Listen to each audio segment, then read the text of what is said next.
Welcome to Respiratory HQ's Journey to Success podcast. I'm your host, Tanya Peel, and this is the podcast created specifically for RT students to help you navigate through your respiratory therapy program, because not everything you need for success can be found in the textbooks. In today's episode, we're going to talk about a challenge that we all face, and that's comparing ourselves to others. So this is something that nobody can avoid in this day and age. It's just so easy to compare ourselves to others, whether it's through social media, whether it's in the hospital, whether it's in the office environment. In RT school right now, guys, y'all are probably starting to compare your performance with other students. So we spend so much time wondering, are we good enough? Are we smart enough? Are we determined enough? Are we attractive enough? Do we make enough money? Are we enough? And we always choose or often strive to answer that question about how we are, and if we're successful, we have a tendency to answer that question by looking at others, by comparing ourselves to others. Let me see if something like this sounds familiar. Like, have you ever had statements rolling around in your brain, or have you ever actually said these kind of things? Man, she has such a better body than I do. She looks so great in those selfies. He makes more money than I do. He got another promotion, and I work 10 times as many hours. That person got a better grade than I did on my patient assessment exam, and I put so much time into studying. I went to every review. I can't believe I didn't do as good as what they did. Have you ever said any of those statements? Because I'm pretty sure I've said all of them at one point in time or another in my life. So I think that's what I want to focus on. First of all, I want you to recognize that this is something all of us do. You're not alone. Don't beat yourself up. You're not a bad person. As a matter of fact, a little bit of comparison and competitiveness can actually be a good thing in RT school. It kind of keeps you on your toes. But so often we compare in a manner that is actually counterproductive to what we're doing. So a lot of times when we compare ourselves to others, we find that it may stem or create a position of jealousy. I'm going to give you an example. When I was growing up in junior high, Guess jeans came out, and oh my gosh, I wanted a pair of Guess jeans so bad. And we just, quite honestly, as a family, we didn't make money to be able to buy brand name clothing. So I never had a pair of Guess jeans, but man, I can remember wanting them and actually being very jealous of other girls that were wearing them. So, this came around before social media ever was even a thing. So, we do that sometimes, and it creates jealousy within us. Or we compare ourselves to others and feel like we find ourselves lacking, and then we beat ourselves up about not being good enough. So first of all, let's just identify that society has set us up so that we have just natural nature, this innate tendency to compare ourselves to other. I mean, even starting probably in childhood, maybe your parents compared you to your siblings. I know in the school system that happens. I can remember being in first and second grade and having all of our names on a poster board, and when we made good grades or did good deeds, we got stars. And I can remember being a person that did as much as I can to get those stars by my name, and quite honestly, looking down upon others that didn't have as many stars. So even in school, we do it in sports. Do you play varsity or junior varsity? Are you first, second, or third string? So in sports, oftentimes that competitive environment causes comparisons in skills, and we're just set up to do that. So I want to talk about how to Well, not necessarily not do that, because it's innate. We're going to do that. But I want to talk about how we move forward with this comparison in a more productive manner, so that it doesn't bring around jealousy within our lives, or it doesn't cause emotional conflict by us thinking that we're not as good as others. So what we're going to do is we're going to bring a second year student in that has gone through this issue and has had this kind of take a step back and analyze it, and we're going to talk about strategies that she has used to deal with this. So stay tuned, we're about to bring her on. Welcome, everybody. Today we have Jackie Betancourt with us today. She is a Weatherford College second-year student and is 7 months away from graduation. Jackie, thanks for coming on today and talking to us. Not a problem, Tanya. I'm good to be here.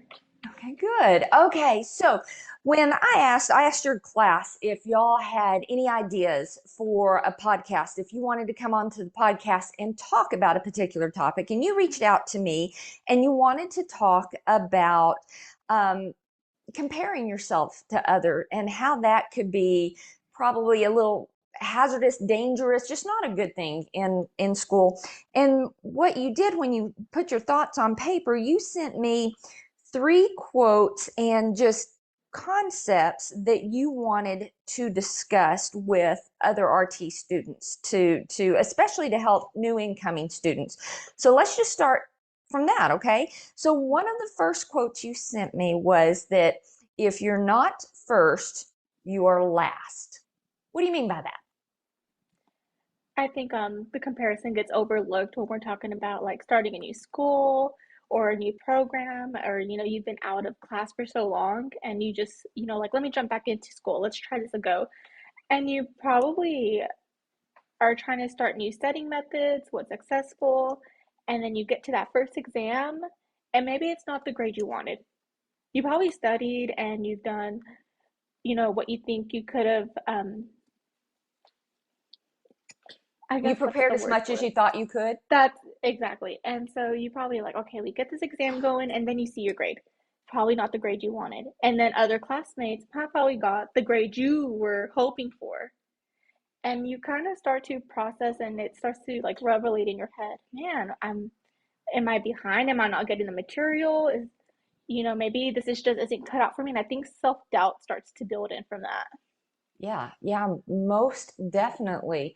So when you think about doing that, because all of the students, y'all talk about your grades, you get to be a very close-knit group, and you do. It's just natural to compare that way. But sometimes you worry if you're smart enough, or if you've studied enough, or if you're capable enough to complete. So what do you think? So thinking about that, coming up with a strategy to minimize that. So if you come into school being able to clearly define what success is to you personally, because if you don't define your own personal success, by default, you're going to use the definition that somebody has created for themselves. Okay, so coming in, you have to decide for yourself what is good enough for you. Does that change though? A certain class where your strength is compared to another class, does that level change at times? It does. At the beginning, you probably think a letter grade is success to you, but then over time, you start to understand like each subject has different studying methods, or you probably don't need to reread over this material because it's a simple concept. You can rationalize it. And so over time, maybe the letter grade isn't as important as you think it is, but maybe understanding and knowing the knowledge. So to me, my personal way was it wasn't a letter grade. At first it was, but now if I'm able to explain the material to you and I'm able to teach somebody, I feel better with that than a letter grade. Yeah, and I can tell you from an instructor standpoint, there's a person can be really knowledge book strong, but then turn around in clinical practice, and that knowledge sometimes doesn't translate to bedside. And really, what your main goal is to be able to competently care for the patients in the hospital. And so that doesn't necessarily articulate with that letter grade. Good point. Good point. Okay, so the second quote that you gave was more like a kind of a how a parent might maybe talk to one of their children, saying, "I've only had to tell your sibling once, and they understand." What does that mean? So when I think of that, I think of comparing, I guess retaining information with others. People are great at listening to material one time and they know it. They're like, oh, we can recap what we just learned. And there's some that like, wait, can we just repeat that one more time? I'm still not comprehending it, and it's been repeated about maybe two or three more times. And so everyone's like, I don't understand what you're not understanding. And I've been there where the light bulb hasn't come to me. And it's like, well, maybe I'm just not retaining the information. And 90% of the time, the material probably just needed to be explained differently. And I would use this as an opportunity to ask the instructor, I'm so sorry, I'm not grasping the concept. Will you just explain it to me? Maybe more jargon, more real life scenario. I just need something to make it click. Yeah, absolutely. And I can say from an instructor standpoint, sometimes it's hard for us to not lose sight of that, because if you've been doing it several years, you've taught oxygen therapy so many times, and you've said the same thing for the last 25 years, because a lot of oxygen therapy doesn't change. And sometimes from an instructor standpoint, I feel like I've said something 1,000 times, and I probably have, but it's your first time to hear it. And so, as instructors, we definitely have to keep that in mind. And I think you stating that not to be scared to reach out and ask your instructor to say it in a different manner. I think that's absolutely key, because a lot of times we don't know that it's not going in, it's not being received the way we're understanding it until you can tell us. So yeah, that is great advice.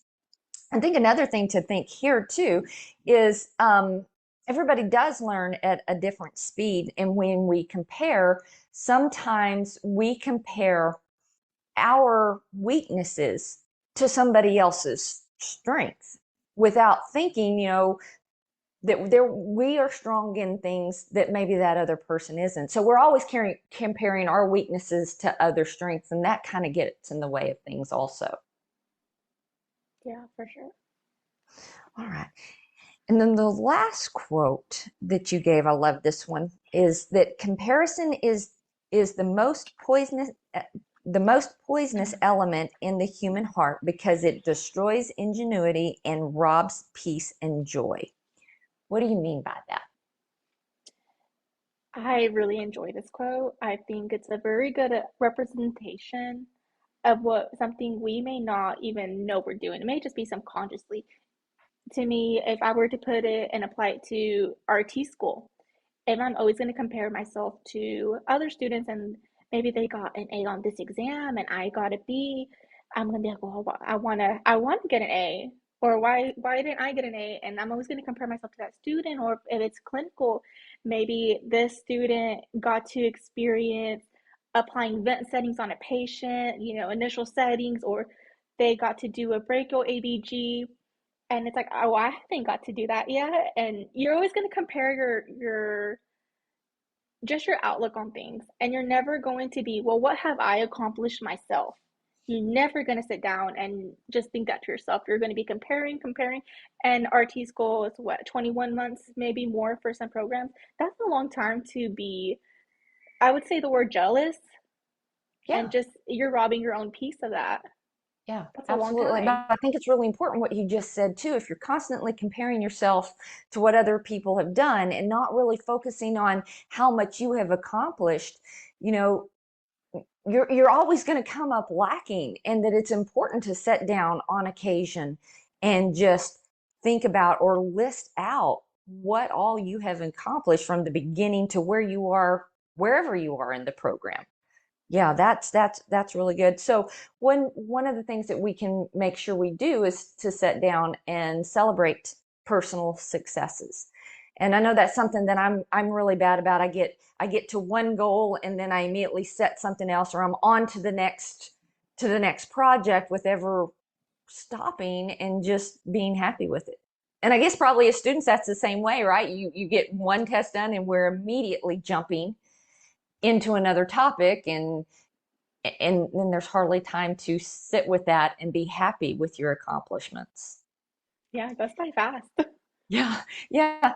And you said something too that I like about, it can lead to jealousy on some level. And I think maybe the way to deal with that is not only do we celebrate our own successes, you as a student celebrating your own success, but celebrating the successes of your classmates also, because if you can bring that celebration to more people, that's more joyous for everybody. And I think might minimize that feeling of jealousy, or that feeling of lacking, or not being equal. Yeah, Good stuff. I Okay. agree. So if you could advise other RT students, any advice you could give, what would be the one best piece of advice that you have? I would say don't compare your progress to anyone else's. If you think you're the only one that does this, comparing yourself to others, you're not. You're not the only one. That'd be my main one. I would also say find successful independent studying. That's really important in being successful in the program. Get you a study group that flows and you have um, weekly study sessions with them. But also, independent studying is really important. And then just remember your why. And I think you said that your very first podcast is remember your why and do it on a daily, do it every day. Remember your why and run with it. Why am I here? Why am I going to clinical at 4 a.m.? Why? And just run with it. Tell us your why. My why is I am a first generation student. So for me to see, for me to come from a family where my father didn't even get an education past the age of 9 because he had to work, and my mother who couldn't get a higher education, and to see what they built and how successful they are, I want to have the success they have. Their success was having a foundation where they are building a family, and then for them to, it goes to them buying my first stethoscope or buying my first book for college. That's to me, that's them investing in my success, and that's my why. Yeah, absolutely. Because others have invested in you and you want to give back, and you want to make sure you don't fall short, and you want them to be proud of you. Absolutely, that's my everyday. And Yeah. I've got some great friends who I've met in this program that they have similar whys, and I think that's why we bonded and they made great study sessions. It's been a weekly basis, but that's the most important is know your why and run with it. Because why are you doing this? It's Yeah, a sacrifice and absolutely. it's a commitment. That's exactly right. And if you remember your why, it helps you get through the times that are trying. Absolutely.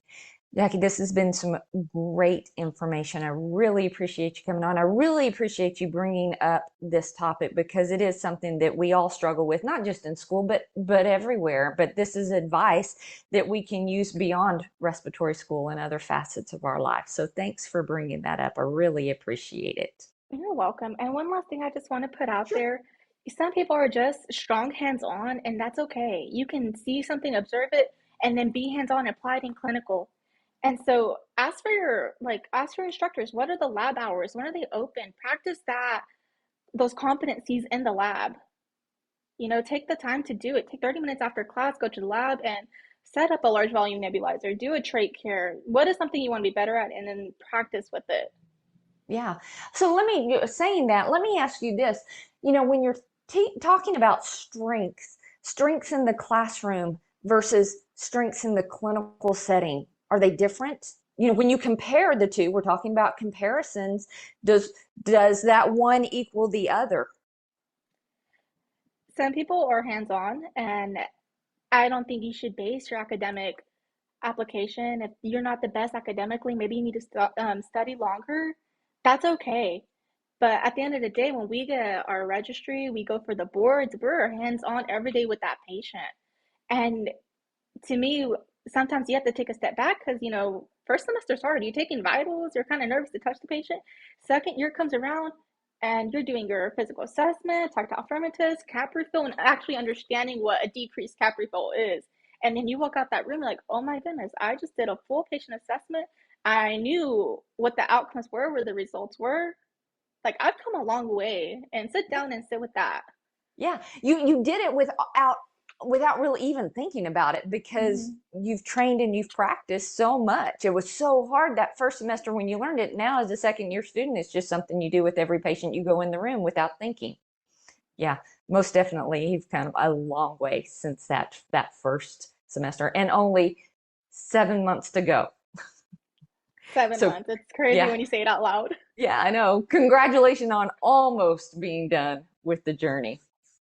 So, okay, guys, well, that is it for today's session. Join us next week when we talk about how to reset and refocus. Until then, try not to let comparison be the thief of your joy, and we'll see you next week.